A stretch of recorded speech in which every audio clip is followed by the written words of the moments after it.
Ayun na nga, sobrang dami pong nagme-message sa akin at nagsasabi at nagtatanong, sabi, Sir Will, yung profile ko po not recommendable.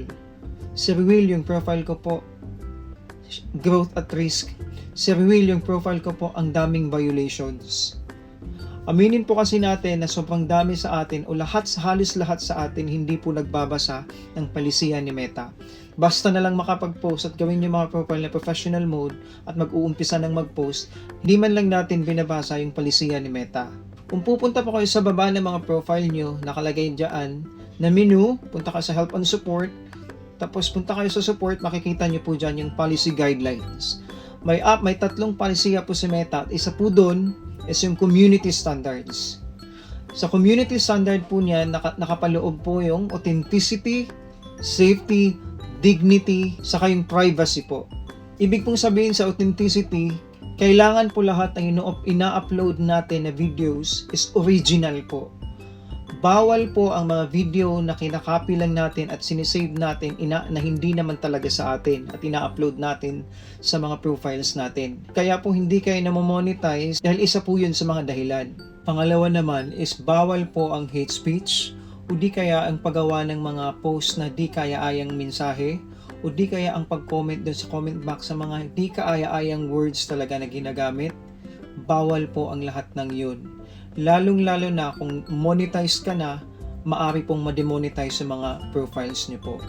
Kung ikaw naman ay hindi pa monetize, maari pong hindi ka po talaga makakuha o hindi ka po talaga ma-invite ni Meta sa in-stream ads o magkaroon ng ads on Reels po. Pangatlo naman is yung privacy. Ibig pong sabihin nun, bawal po ang mag-divulge ng mga information ng mga kapwa natin creators o mga personal na tao na malapit sa atin at i-divulge natin yun sa social media. Bawal na bawal po yun. Pero na lang kung may pahintulot tayo galing sa tao na yun. Ang apat naman po ay yung dignidad.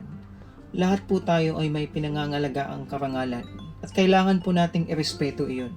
Marami man po tayong mga pagkakaiba sa lahat po ng aspeto sa buhay. Pero kailangan pa rin po nating ipakita yung respeto sa isa't isa. Lalong-lalo na po sa social media. Sa madali pong salita, ang paggawa po ng Reels ay dapat naaayon sa community standards ni Meta. Otherwise, hindi po talaga mamamonetize sa mga profiles niyo po. I suggest po, bigyan po natin ng panahong basahin ang mga palisiya ni Meta para magkaroon po tayo ng concrete na kasagutan sa lahat ng katanungan natin.